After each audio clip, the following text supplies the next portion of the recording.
Hello, welcome to Nustu flavours. ഇന്നത്തെ recipe എന്ന് പറയുന്നത് നമുക്ക് ചോറിൻ്റെ കൂടെയും ചപ്പാത്തിയുടെ കൂടെയൊക്കെ കഴിക്കാൻ പറ്റിയ ഒരു ഹെൽത്തി സൈഡ് ഡിഷിൻ്റെ റെസിപ്പിയാണ് ചൗചൗ കൂട്ട്. ഇതിന് മലയാളത്തിൽ ചക്ക എന്നാണെന്ന് തോന്നുന്നു പറയാറ്. ഈ കൂട്ടുണ്ടാക്കാൻ ഞാൻ 1.5 ചൗചൗവാണ് എടുക്കുന്നത്. ഇത് തൊലി കളഞ്ഞ് ചെറിയ ക്യൂബ്സ് ആയിട്ട് കട്ട് ചെയ്തെടുത്തിട്ടുണ്ട്.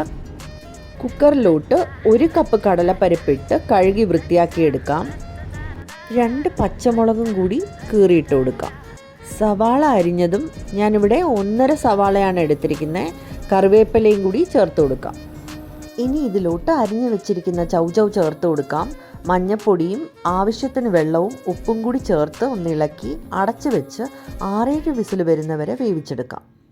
6 വിസിൽ വന്നു കഴിഞ്ഞു. ഇനി നമുക്കിത് തുറന്നു നോക്കാം. കടലപ്പരിപ്പും ചൗചൗവും ഒരുപാട് വെന്ത് കുഴയാതെ കറക്റ്റായിട്ട് വെന്ത് കിട്ടിയിട്ടുണ്ട്. ഇനി ഇതിലോട്ട് ഒരു മീഡിയം സൈസ് തക്കാളി അരിഞ്ഞതും 2 പച്ചമുളകും കൂടി ചേർത്ത് ഒന്ന് വേവിച്ചെടുക്കാം. കുറച്ച് ഉപ്പും കൂടി ചേർത്ത് ഒന്നിളക്കി തക്കാളി ഒന്ന് വേവിച്ചെടുക്കാം. ഇത് വേവുന്ന സമയം കൊണ്ട് നമുക്കൊരു അരപ്പ് തയ്യാറാക്കാനുണ്ട്. അതിനായിട്ട് മിക്സിയിലോട്ട് 3 ടേബിൾ സ്പൂൺ തിരിങ്ങിയ തേങ്ങ ഇട്ട് കൊടുക്കാം. ഇതിലോട്ട് കുറച്ച് ജീരകവും 4-5 കുരുമുളകും കുറച്ച് വെള്ളവും കൂടി ചേർത്ത് നല്ലപോലെ അരച്ചെടുക്കാം. തക്കാളി നല്ലപോലെ വെന്തിട്ടുണ്ട്. ഇതിലോട്ട് നമുക്കിനി അരപ്പ് ചേർത്ത് കൊടുക്കാം. നല്ലപോലെ ഇളക്കി കൊടുത്ത് ഒരു 5 മിനിറ്റ് നമുക്കിത് കുക്ക് ചെയ്തെടുക്കാം. ചൗചൗ കൂട്ട് റെഡിയായിട്ടുണ്ട്. ഇനി നമുക്കിതിലോട്ട് താളിച്ചൊഴിക്കാം.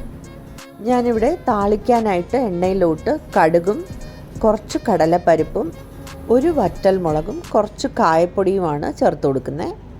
സ്റ്റൗ ഓഫ് ചെയ്തതിന് ശേഷം ഇത് നമുക്ക് വേവിച്ച് വെച്ചിരിക്കുന്ന കൂട്ടാനിലോട്ട് ചേർത്ത് കൊടുക്കാം.